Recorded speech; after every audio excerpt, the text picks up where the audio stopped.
Hey guys, it's CWillyHD here, and welcome back to Game Breakers. This time we'll be taking a look at glitches in Super Mario Sunshine, specifically Gelato Beach. This level is full of glitches, from walking around in the coral reef, falling for an insane amount of time, skipping the watermelon festival, and more. So let's get into the episode.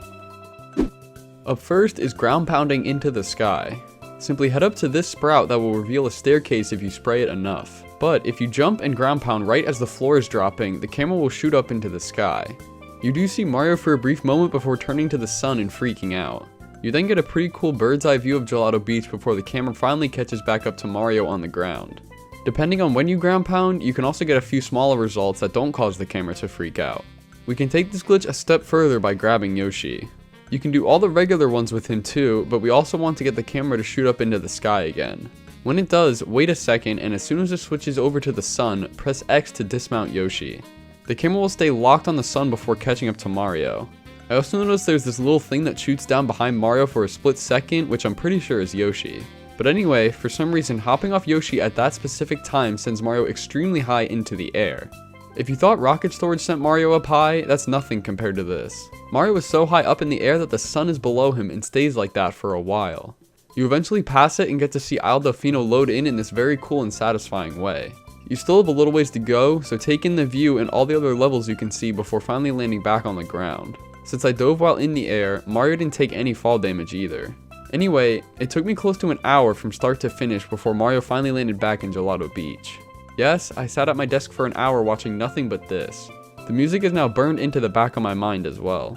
This glitch is pretty fun, but I wouldn't recommend doing the whole dismounting Yoshi one unless you really want to sit through it. You could also just reset the console after pulling it off, but I'll leave that up to you. These next two glitches are thanks to Japan commercials for you. Sticking with this sprout, there's another glitch we can do with it, but we need a coconut this time. Come over here and spray the one off the tree. Bring it back to this sprout and we'll need to place it in this very specific spot. It needs to be in the corner of the area that drops down, which is about here. When you spray the sprout, the coconut should fall, and if you can stand inside of it, you should be good. When the sand rises, begin running forward and Mario will clip through the ground and out of bounds. You're now under the level in this blue void and must keep jumping to stay alive. You're too low to actually jump back in bounds anywhere though. I tried going over to the coral reef, which looks like it'd be low enough, but this invisible wall kept stopping me. Whenever I got close to it, Mario would just be stuck frozen in the air and I had to press back on the control stick to free him. I tried for a while, but I couldn't even get close to it. If you want an easier way of getting out of bounds, here you go. All we need for this one is the rocket nozzle. Equip it and come all the way up here. Stand on this step facing the hillside like this and charge a rocket. As it's about to go, jump and hold forward. You'll fly up into the air, and if you land about here on the hill, you'll just fall right through. After a bit of time, you'll finally land in the void, but this time we got the rocket nozzle. With the height we can get now, we're able to blast up and land back in bounds wherever.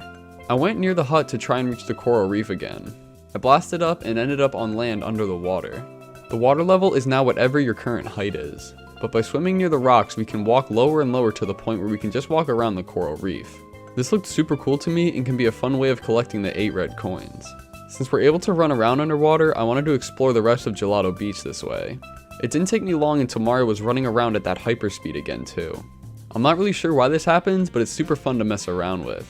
This might be one of my favorite levels to run around underwater because of the coral reef and the hyperspeed. Up next is pretty hard, but a useful one. If you've ever watched a speedrun of Sunshine, you've probably heard of Gelato Skip.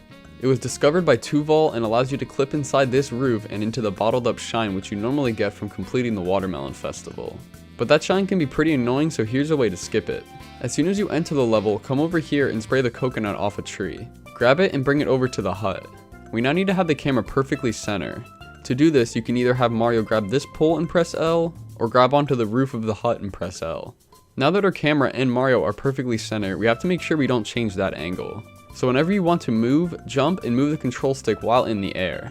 Pick up the coconut and either triple or spin jump onto the roof, making sure to stay center.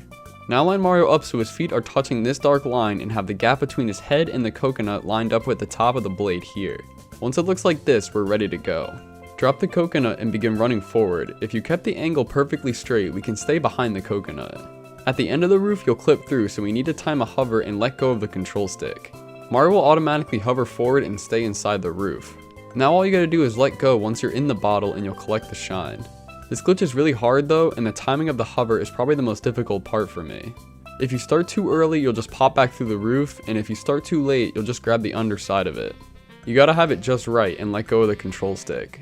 Also, don't forget to let go of R once you're inside the bottle. I didn't the one time and I went too far past. But if done correctly, you'll collect the shine and skip having to do the watermelon festival. Speedrunners use this glitch in any percent to skip all of Gelato Beach. You only have to defeat Shadow Mario in each world to unlock Corona Mountain, so by collecting the episode 8 shine right away, we can backtrack and fight Shadow Mario. Thanks to Paradox Carl for this one. In the Dunebud Sandcastle secret, there's a cool way of collecting the shine. When standing on the sand blocks, they'll disintegrate, but then reappear a few seconds later. We need these two to disappear, so stand on them and wait a second. Right as they're about to spawn again, jump over and ground pound. They'll respawn and Mario will shoot up right into the shine. It's a strange sight to see, but still cool. For some reason, certain objects in this game have weird physics when ground pounding them, like we saw with the Sprout earlier. So when you ground pound on the reappearing sand, the game glitches out and shoots Mario up. It's not too hard to get the timing down and definitely worth some style points. Next up, rocket storage. You can store rocket blasts and release them all at the same time. All we need is the rocket nozzle and a ledge. Line Mario up next to one and press L down till it clicks with the squirt nozzle to enter sidestep mode. Switch to the rocket nozzle and press R down, but don't have it click or it won't work. This will begin to charge the rocket, and right as it's about to fire, let go of L. This will store the rocket, so switch back to the squirt nozzle and repeat the process. Once you're ready to blast off, sidestep off the edge. Depending on how many rockets you stored, you'll fly up high into the air and get a pretty cool view of the level. You can do this in any part of the world, even the secret stage, to skip the whole thing. You can also do it in the Sandbird, but you still have to collect the 8 red coins, so I don't know if it's too useful here. But it's a fun way to shoot up into the air whenever you want. Normally you aren't able to run around in Mario Cam, but with the turbo nozzle you can.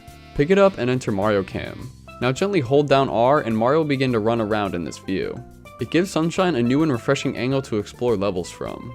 You can do this anywhere you want in the level, like these crazy waves by Rico Harbor, or on the hillside. You can still stay in Mario Cam while sliding down the mountain too. You can also play Dodge the Cataquack if you point the camera all the way down and run around on the beach.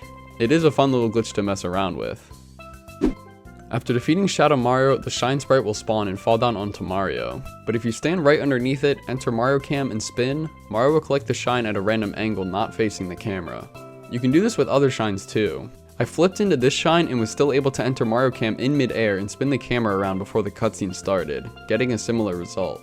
You don't get anything for doing this, but it's still a fun way of collecting shines throughout the game.